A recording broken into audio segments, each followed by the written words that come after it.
This is a quick video on how I've installed the GIPro X-Type G2 gear indicator and the GPX WSS harness kit. Now, there's a lot of YouTube videos that show how to install this, but all the harness kits are specific to the bike. So when you get to the part where it gets reasonably difficult, it's always, plug it in here. Okay, so I've got a GS500. I've decided to install it on this bike. Two questions: why would you want to install it in the first place? Well, it's a bit of bling, and I've used this bike to learn how to do a bit of maintenance, so that's the main reason. It's just so I can get in and have a little fiddle and a little tinker. And the second question is, why did I choose this particular product from Healtech instead of a cheap Chinese version that ran off the gear lever? And the answer to that is I wanted it to last more than 5 minutes. So I've made some decisions on how I want to install it. The first one is the wheel sensor. I've put it on the front wheel. Several reasons for that. The main one being that the rear wheel has a lot of furniture attached to it. So there's a rear swing arm and all the shocky and all the other bits and pieces, plus the exhaust. I wanted a place where I could put something where I would never have to deal with it again or come across it again. I take the rear wheel off occasionally, but the front wheel basically never. So all I've done is take the kit, which comes with a mount that's supposed to be used on the rear wheel, and I've essentially just bent it in half at a 90-degree angle, you can see here, and then just put the sensor right here, and use the axle pinch bolt here to attach it to the frame, and that's it pretty much. I can sort of wind this in and out. I don't think it's a millimetre, but we'll see what happens when I fire it up. And then I've just taken the wire up here, used the existing connectors wherever I can, and I'm just going to take it up into where the gas tank is, and I've got it floating around here somewhere. Oh, here it is. Yeah, that's where the gas tank was. Now, I took the gas tank off just to make life easy for myself. This is going to be quite an easy install for me because I've done a bit of prep beforehand, so I have quick disconnects on my fuel lines. So it means the gas tank is removal is pretty straightforward. I just take off the two 12mm bolts and then just pull these two apart because they automatically seal, and then there's just the breather hose. Take the breather hose, disconnect that, and that's it. And the gas tank is over there somewhere on the grass here. Disconnect the battery obviously before you do anything else. And also I've got this fuse blocks, auxiliary fuse block.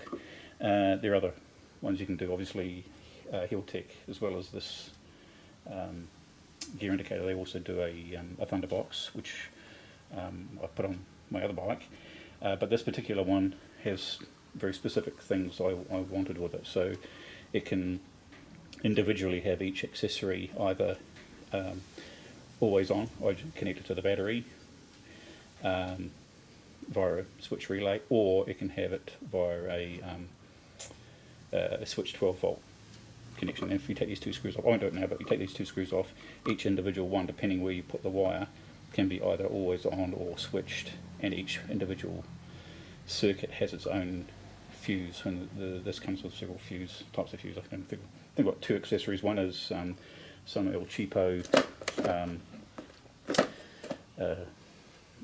camera. Here's a real one, and front one. Okay, and when I mean Healtech GIPro, I think it cost me $85. I only used it for training purposes. It's quite good for that. I don't use it for anything else, so I can just sort of see what the bike's been doing, and how I interact with traffic, and whether I do make stupid mistakes, etc., and if so, how I can correct them. Anyway, that's by the by. So one of these circuits goes to the camera. I think it's I don't know, 5 amp, something outrageous. And the other one goes to the USB. I've got a USB, I run a USB cable to the front, so I can mount my phone. I've got quite a lot, obviously. Here it is, and I think it's got a 3 amp fuse on it. But you can swap them around. I mean, you can go up to a 10 amp, but not really need it. But so anyway, so what I've decided to do is put the indicator dead center. And originally, what I was going to do is try and melt it into the actual instrument cluster by digging a big hole in the instrument cluster and then forcing this through from the other side, and maybe putting some large rubber seal around it. I don't know, but anyway, in the end I discovered that in fact I can actually get my key in and out, and the wire just runs straight down that little gap there. So I've decided to go lazy. Unfortunately, I already cut the holes. Behind this is a dirty great big hole, so I'm hoping it'll hang on. If not, it doesn't matter, I'll just go to the original plan and inset it straight into the instrument cluster. And the reason, why do I take so much trouble over this? Well, you know, it's fun, you know, it's a bit of tinkering. So anyway, what else have I got? Okay, so this is the harness, this thing here, and this bit here goes to the other side of the LED indicator, which I've left hanging somewhere. Here it is. Here it is. So it goes the other end of that. That there connects up with this here. These two go together like that. And then you've got power wires, okay, which I'll connect to the switched. Actually, I'll take these both. I'll take that one to ground on the fuse block, and I'll take that one to a switched 12 volt. And what else? And this connector is obviously, this thing here is goes straight down to your sensor, wheel sensor. And you've also got the green and black wire, which is supposed to be your signal wire. Now you've got several options with this. One assumes that you've got a decent bike and you can plug it into some whizzy-do electronic bit, but I haven't got one of those. So my two options are the I'll get the little blurb so I get the exact wording from it.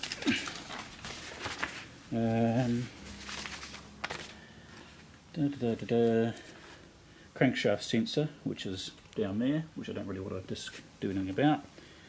Tacho signal from the RPM counter wire, which I actually had because I had this entire instrument cluster off. Unfortunately, from the wiring diagram, I could not figure out which wire it was, so I'm stuffed there. And the last one is the ignition coil. Well, I've got two ignition coils, obviously, and I'm going to be taking it from either one of these orange and white wires, because that's the signal wire. Well, I'm pretty sure it is. So anyway, we'll tack this thing using one of the supplied little what do they call them? Little splicer things. One of these suckers made to splice a wire together, which is okay. So I'll do that. And the other thing about this is I want to try and keep splicing wires to an absolute minimum. So this one here, for example, I might just use an inline connector and then wrap it up. And everything, generally what I do is these wires aren't just going to go running straight like this, they're going to be wrapped. Like for example, this is my the wire to my USB, so I properly wrap that, just in case, you know, because it's near a bit of hot equipment, so just in case, I put it away from anything hot, but just in case I wrap it all the way to the fuse block here. And that's about it. So anyway, I'll do all that wiring up and we'll fire it up and see what happens. Okay, so I've decided to splice into the black and yellow on the right hand ignition coil. The left hand one is much easier to get hold of, but what happened was I was a bit silly and I took off the black and yellow wire, and then I realised I had to take the entire ignition coil off just to get it back in again, because this connector is so far is buried down here, so I thought, well, if I'm taking this thing off, I'd like to keep all my wiring on the right hand side of the bike anyway, so I will, while I'm here, I'll just splice these two together and then put the connector back in and then put the ignition coil back in, and that'll be that bit done. And then all I've got to do is take the positive and negative, or the power wires, back to my fuse block, and I should be done. Okay, I'll put the tap in.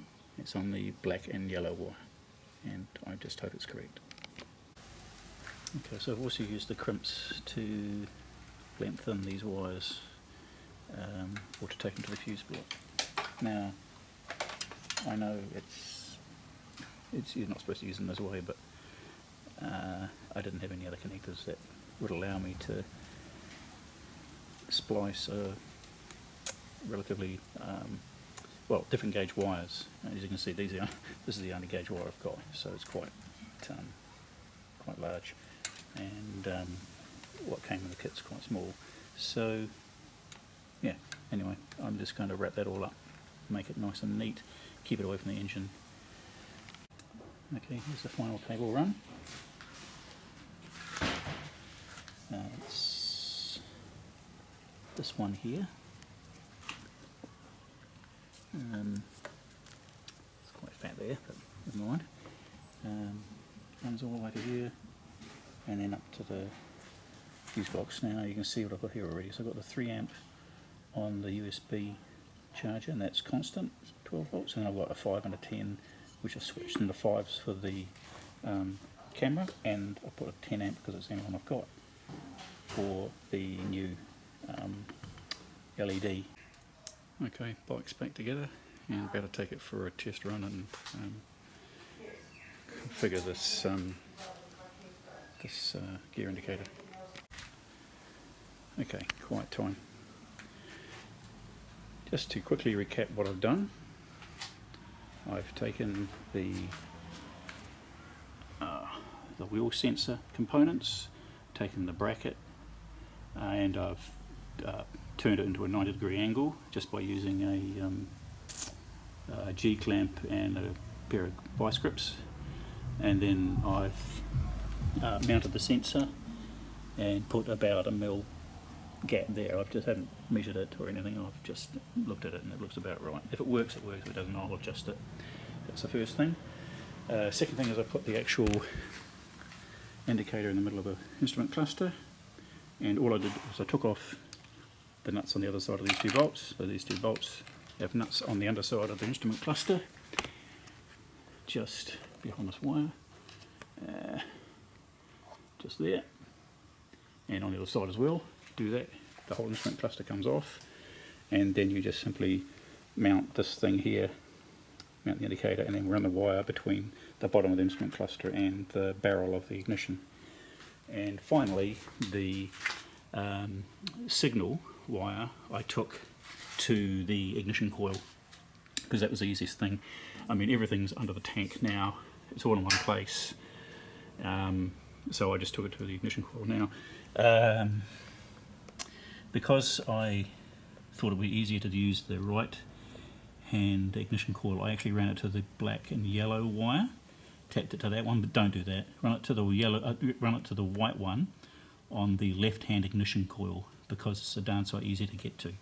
Otherwise you're just going to have to take this entire ignition coil off, and it's a pain in the neck to put on again. Apart from that, I just ran the power wires obviously under the seat and to the aux fuse box I've got sitting next to the battery, and that's it.